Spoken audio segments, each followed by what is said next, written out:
You will hear a number of different recordings, and you will have to answer questions on what you hear. There will be time for you to read the instructions and questions, and you will have a chance to check your work.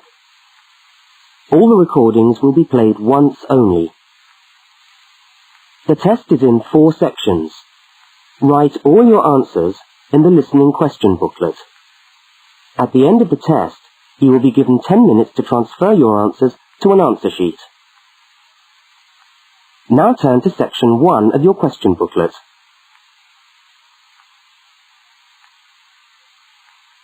Section 1. In this section, you will hear 2 overseas students, Kate and Lukey, being interviewed by a university counsellor. First look at questions 1 to 5.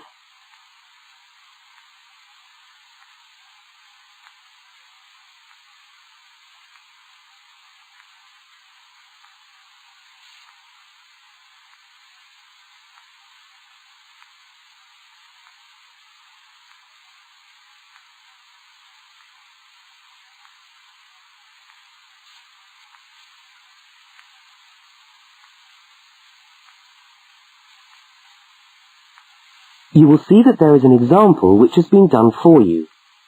On this occasion only, the conversation relating to the example will be played first.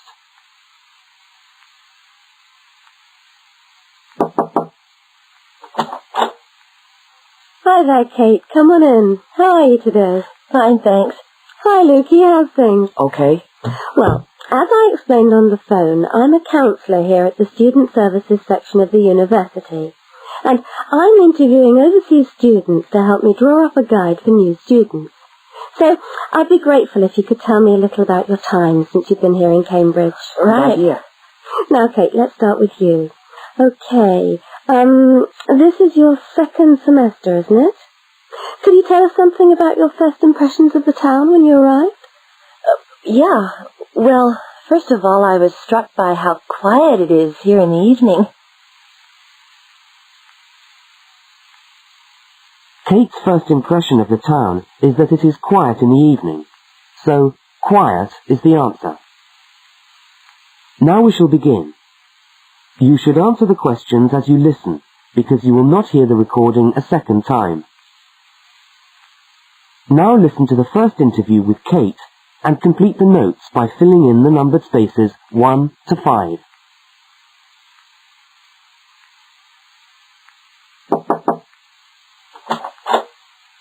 Hi there, Kate. Come on in. How are you today? Fine, thanks. Hi, Lukey. How's things? Okay. Well, as I explained on the phone, I'm a counsellor here at the Student Services section of the university. And I'm interviewing overseas students to help me draw up a guide for new students. So I'd be grateful if you could tell me a little about your time since you've been here in Cambridge. Right. Yeah. Now, Kate, let's start with you. Okay, this is your 2nd semester, isn't it? Could you tell us something about your first impressions of the town when you arrived? Yeah. Well, first of all, I was struck by how quiet it is here in the evening. Yeah, I suppose Cambridge is a quiet place. Where did you live when you first arrived? Well, I went straight into student accommodation. It was a kind of student hostel. Ah, right. So, you didn't have to worry about doing your own cooking or anything like that? No, but sometimes I wished I had. The food at the hostel was awful. Oh, dear. But how were the other students? To be honest, I haven't managed to make many friends, even though the place is full. People seem to keep to themselves. They're not really very friendly. Oh, I'm sorry to hear that. Well, what about the actual course? You're studying, I'm doing a master's by coursework in environmental studies. Oh, right. And how are you finding that? Yeah, well, it's been pretty good, really. I've enjoyed the course, but I feel there hasn't been enough contact with the lecturers. Oh. They all seem to be incredibly busy. The only chance I've really had to talk to them was on the field trip. Well, that's no good. Mm-mm. Could anything be done to improve the course, in your opinion? Well, I think it would be helpful to have meetings with lecturers on the course. Say, once a fortnight, something like that. Regular meetings. Yes, that could certainly help. Now, Kate, we'll come back to you in a minute, but I'd just like to ask Lukey some questions. Before they continue the interview, look at questions 6 to 10.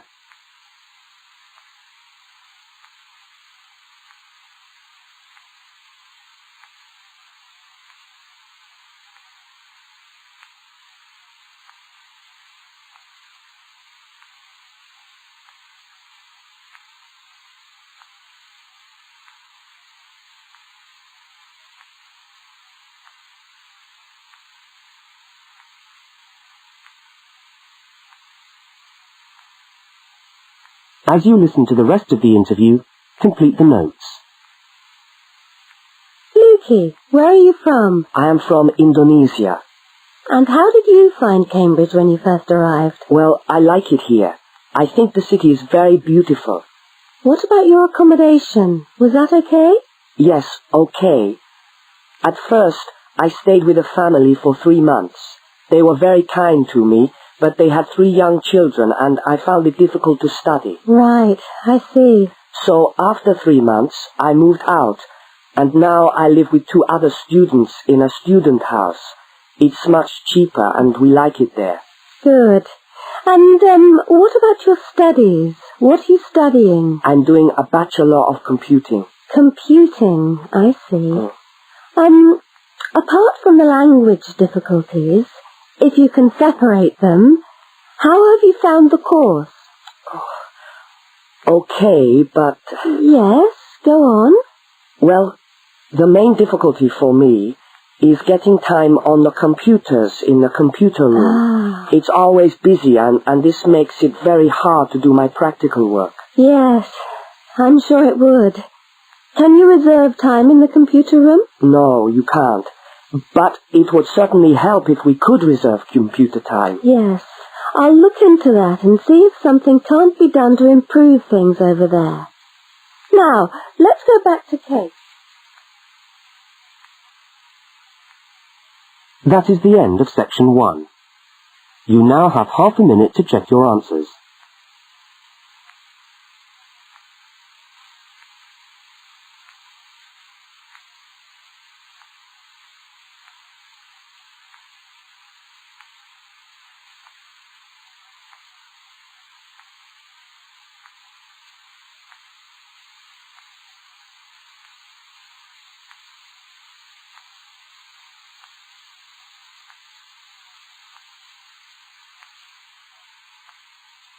Now turn to section 2.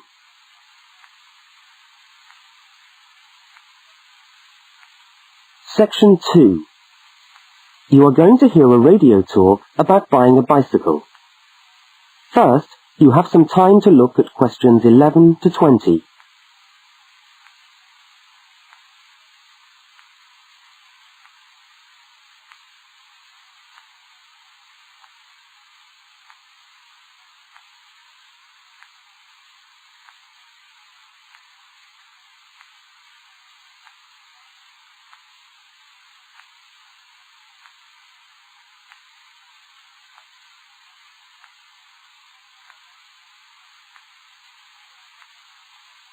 Now listen to the first part of the talk and complete the notes by filling in the numbered spaces 11 to 20.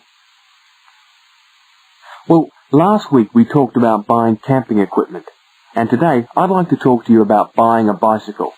A simple enough exercise, you might imagine, but there are lots of things to look out for to make sure you get the best deal for your money. Well, the range of bicycles is enormous. There are racing bikes, touring bikes, mountain bikes, or just plain ordinary bikes for riding around town. They vary enormously in 2 basic ways: price and quality.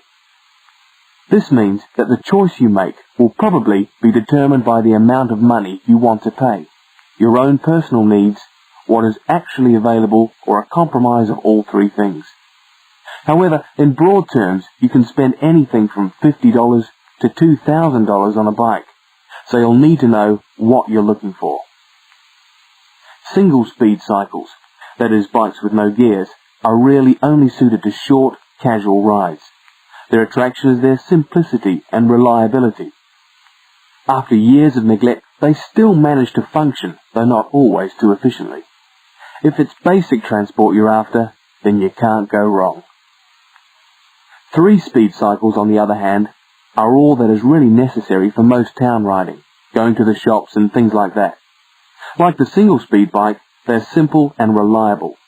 If you are going to be going up and down lots of hills, then you'll probably want something more efficient. 5 and 10-speed bicycles are best suited to riding over long distances or hilly terrain, and to serious touring.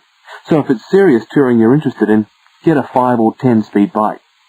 However, it's worth remembering that the difference in price between a 5 and 10-speed cycle is usually very little, and so it's well worth paying that little bit extra to get the 10-speed one. So I would tend to recommend the 10-speed bike as the price is similar. However, you'll be getting better quality components. Now the next thing we need to look at is size. Buying a cycle is like buying clothes. First of all, you find the right size, and then you try it on to see if it fits. Contrary to what you might imagine, the size of the cycle is not determined by the size of the wheels, except in children's cycles, but by the size of the frame. So you'll need to measure the length of your legs and arms to get a frame that is the right size for you. Well, that's all from Helpful Hints for today. That is the end of section 2. You now have half a minute to check your answers.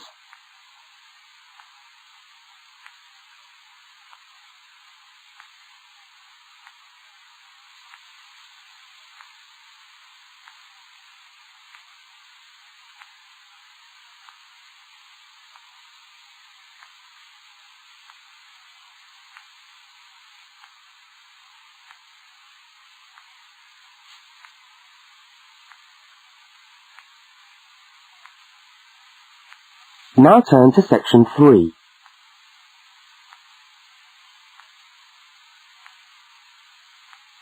Section 3.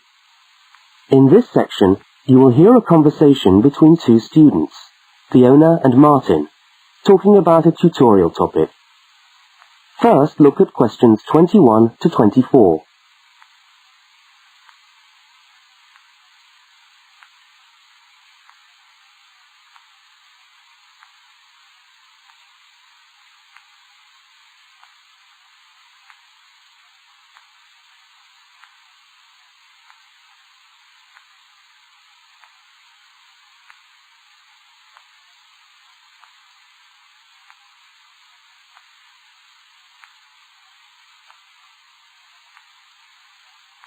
Now listen and answer questions 21 to 24.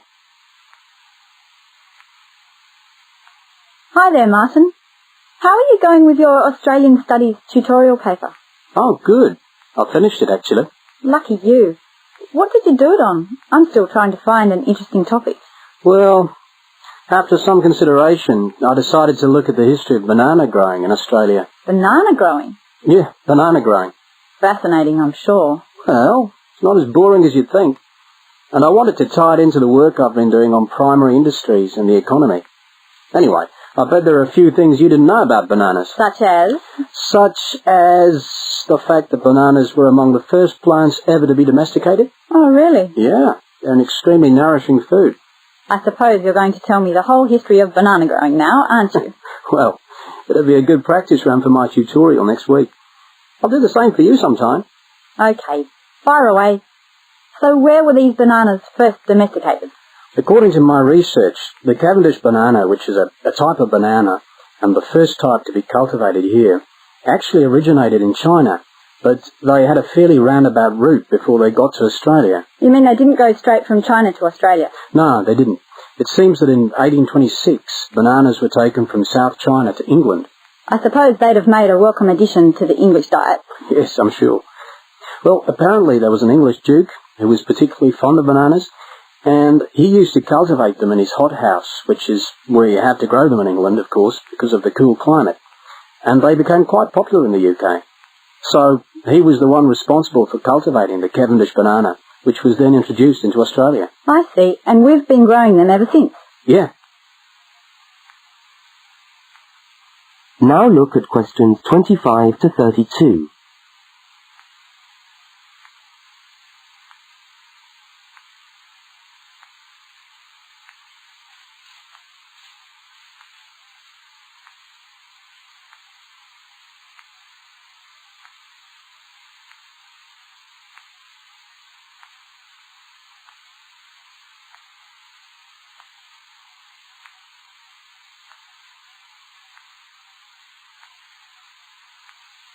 As the conversation continues, complete Martin's notes.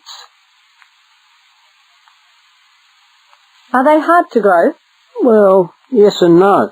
To grow them in your garden, no, not really. But to grow them commercially, you need to know what you're doing. You see, you only get one bunch of bananas per tree, and it can take up to 3 years for a tree to bear fruit if you don't do anything special to it. But this period is greatly reduced with modern growing methods, particularly in plantations where you have perfect tropical conditions. Right. So what are you looking at? 1 year?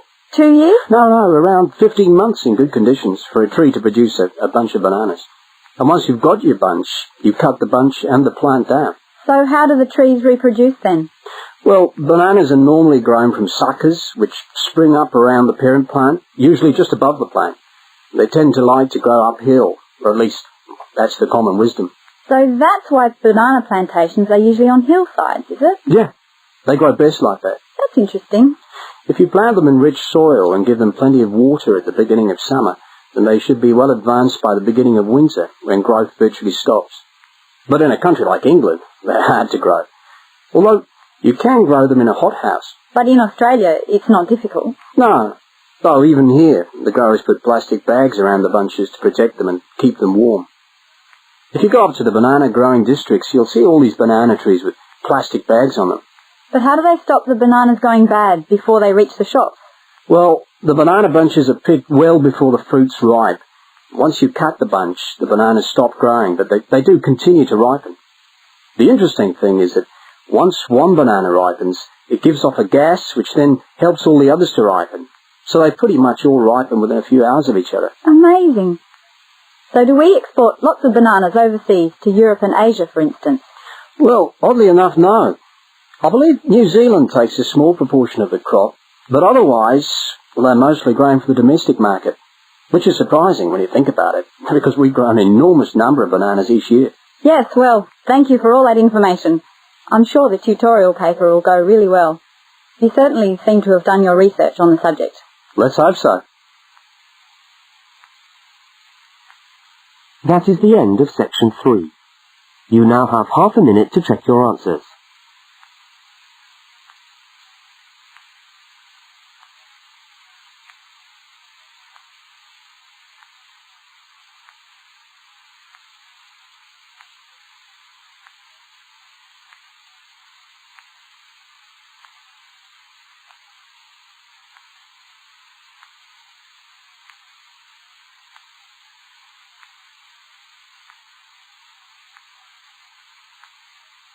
Now turn to section 4.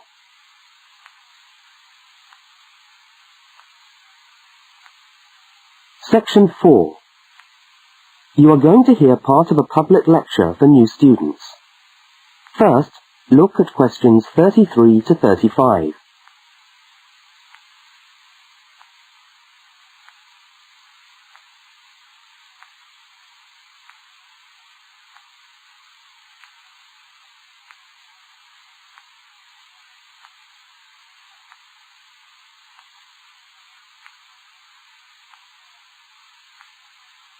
Now listen and answer questions 33 to 35.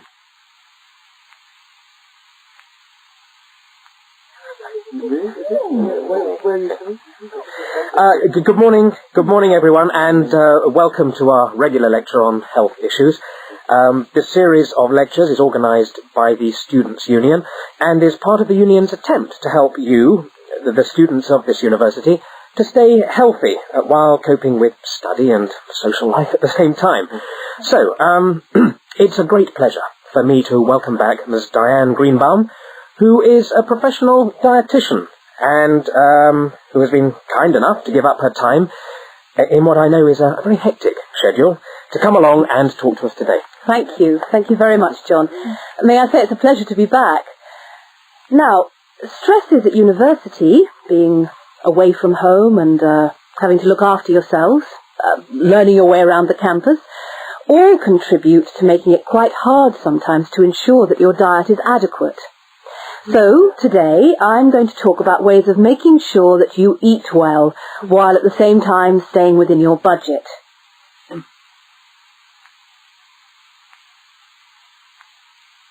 Now look at questions 36 to 41.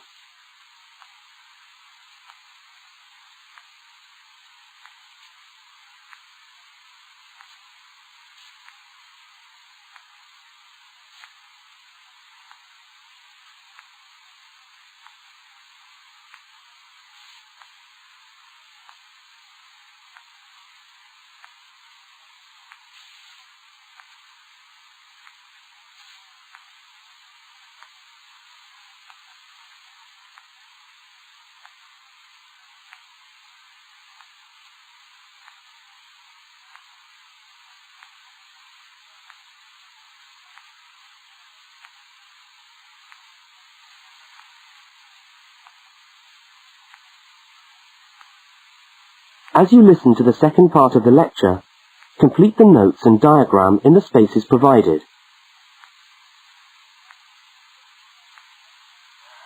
If you have a well-balanced diet, then you should be getting all the vitamins that you need for normal daily living. However, sometimes we think we're eating the right foods, but the vitamins are escaping, perhaps as a result of cooking, and anyway, we're not getting the full benefit of them. Now, if you lack vitamins in any way, the solution isn't to rush off and take vitamin pills, though they can sometimes help. No, it's far better to look at your diet and how you prepare your food. So, what are vitamins? Well, the dictionary tells us they are food factors essential in small quantities to maintain life. Now, there are fat-soluble vitamins which can be stored for quite some time by the body, and there are water-soluble vitamins which are removed more rapidly from the body. And so a regular daily intake of these ones is needed. Okay, so how can you ensure that your diet contains enough of the vitamins you need? Well, first of all, you may have to establish some new eating habits. No more chips at the uni canteen, I'm afraid. Now, firstly, you must eat a variety of foods. Then you need to ensure that you eat at least 4 servings of fruit and vegetables daily. Now, you'll need to shop 2 or 3 times a week to make sure that they're fresh, and store your vegetables in the fridge or in a cool, dark place. Now, let's just refresh our memories by looking at the healthy diet pyramid. Okay, can you all see that? Good. Well, now, as you see, we've got 3 levels to our pyramid. At the top, in the smallest area, are the things which we should really be trying to avoid as much as possible. Things like, yes, sugar, salt, butter, all that sort of thing. Next, on the middle of our pyramid, we find the things that we can eat in moderation. Not too much, though. And that's where we find milk, lean meat, fish, nuts, eggs. And then at the bottom of the pyramid are the things that you can eat lots of, because they're the things that are really good for you. Here we have bread, vegetables, and fruit. So, don't lose sight of your healthy diet pyramid when you do your shopping.